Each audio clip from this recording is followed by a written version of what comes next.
Halo sahabat semua, jumpa lagi dengan Urgent Health, yang akan memberikan informasi seputar kesehatan. Simak terus informasinya ya. Kali ini kami akan memberikan informasi mengenai berbagai jenis gangguan psikologis yang bisa dialami remaja. Gangguan psikologis pada remaja merupakan hal yang perlu kita waspadai. Di usia ini anak mengalami banyak gejolak emosi. Mulai dari perubahan mood, pengaruh pubertas, beban pelajaran sekolah, serta pergaulan dengan teman. Semua itu bisa menjadi pemicu masalah psikologi. Di usia berapa anak berisiko mengalami gangguan psikologis? Menurut data dari Badan Kesehatan Dunia WHO, diperkirakan sekitar 1 dari 7 anak usia 10-19 tahun mengalami masalah psikologis. Kebanyakan dari gangguan ini tidak disadari dan tidak mendapatkan penanganan yang tepat. Remaja dengan masalah kesehatan mental sangat rentan dikucilkan di lingkungan pergaulannya, tidak dihargai, serta dicap buruk oleh teman dan masyarakat sekitar. Perlakuan buruk ini seringkali membuat mereka kesulitan memperoleh pendidikan yang layak, mempertahankan diri, dan memperoleh hak-haknya. Penyebab dan faktor risiko gangguan psikologis pada remaja. Ada sejumlah faktor yang dapat memengaruhi kesehatan mental. Semakin banyak faktor risiko yang anak alami, semakin besar pula kemungkinan ia mengalami masalah mental. Melansir WHO, faktor-faktor yang dapat meningkatkan risiko masalah psikologis pada remaja, meliputi hal-hal berikut. Tekanan untuk menyesuaikan diri dengan teman sebaya, kesulitan mencari jati diri dan krisis identitas, persepsi keliru yang diperoleh dari media, tekanan masyarakat terhadap perbedaan gender, keluarga yang tidak harmonis, hubungan buruk dengan teman sebaya, kekerasan seksual dan intimidasi, pengasuhan yang keras dan otoriter, masalah sosial ekonomi yang parah. Selain itu, beberapa remaja mungkin lebih berisiko mengalami masalah psikologis karena mengalami kondisi-kondisi seperti menderita penyakit kronis, disabilitas intelektual atau kondisi neurologis lainnya, menyandang cacat atau kelainan fisik lainnya, hamil di usia remaja, menjadi orang tua di usia remaja, melakukan pernikahan dini atau pernikahan paksa, anak yatim, remaja dari suku atau etnis yang minoritas, serta remaja dari kelompok terdiskriminasi lainnya. Jenis-jenis gangguan psikologis yang paling sering dialami oleh remaja. Berikut ini beberapa jenis gangguan mental dan masalah psikologis pada remaja yang cukup sering terjadi. 1. Gangguan emosional. Di antara masalah mental yang remaja alami, gangguan emosional merupakan kondisi yang paling sering terjadi.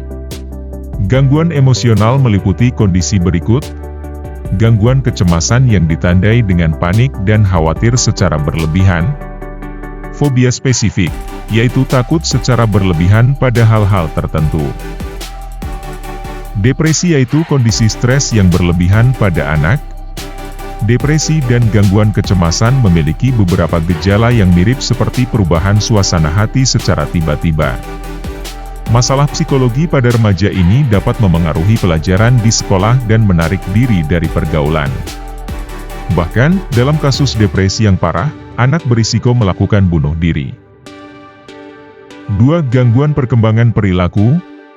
Belakangan ini, gangguan psikologis pada remaja yang memengaruhi perilaku semakin banyak terjadi pada remaja, meliputi kondisi berikut: Autism Spectrum Disorder atau ASD, Attention Deficit Hyperactivity Disorder atau ADHD, gangguan belajar atau Learning Disorder, Oppositional Deviant Disorder atau ODD, dan Conduct Disorder.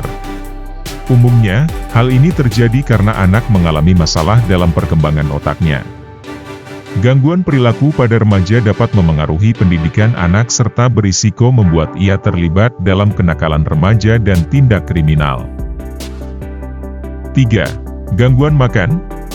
Gangguan psikologis pada remaja juga bisa berupa gangguan makan atau eating disorder. Gejalanya ditandai dengan perilaku makan yang abnormal, misalnya menolak makan atau anoreksia nervosa, keasikan makan lalu memuntahkan atau bulimia nervosa, atau makan terus-menerus atau binge eating disorder. Pada anoreksia dan bulimia, remaja merasa khawatir mengalami kenaikan berat badan sehingga mereka memaksa diri seperti memuntahkan makanannya.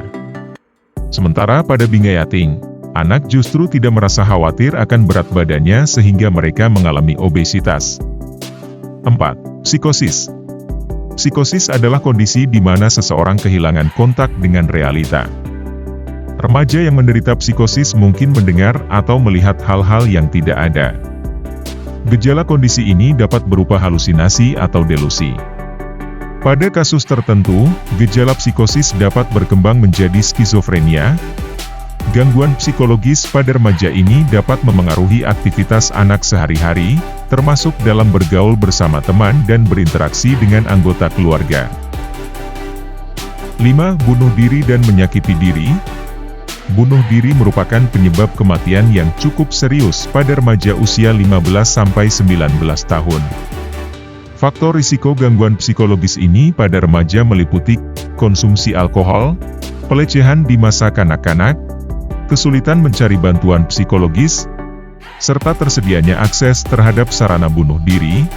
Di samping itu, media juga berperan penting dalam mendorong atau menghalangi tindakan bunuh diri. Hal ini meliputi semua bentuk media, termasuk buku bacaan, majalah, televisi, dan media digital. 6. Perilaku berbahaya dan berisiko tinggi. Berani berbuat hal-hal yang berbahaya dan berisiko tinggi merupakan masalah psikologis pada remaja yang dapat memengaruhi kesehatan. Hal ini meliputi penyalahgunaan narkoba, seks bebas di usia remaja, merokok, menggunakan ganja, minum alkohol, dan sebagainya. Biasanya, tindakan ini dianggap sebagai pelarian anak atas masalah emosional yang mereka alami. Namun, pada kenyataannya, hal ini malah justru merusak mental dan kesehatan remaja. Bukan hanya itu, dampak lain yang bisa terjadi seperti prestasi akademik yang buruk, cedera, perkelahian, terlibat kejahatan, bahkan kematian. Bagaimana mengatasi gangguan psikologis pada remaja? Dalam mengatasi masalah psikologis pada remaja, orang tua harus mengambil peran utama. Terutama dalam hal mendidik dan mengasuh anak, upaya-upaya yang bisa dilakukan meliputi hal-hal berikut.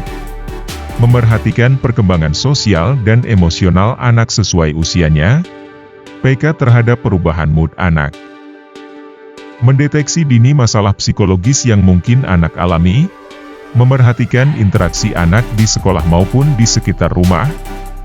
Mempersiapkan fasilitas perawatan sejak dini, seperti terapi dengan psikolog anak.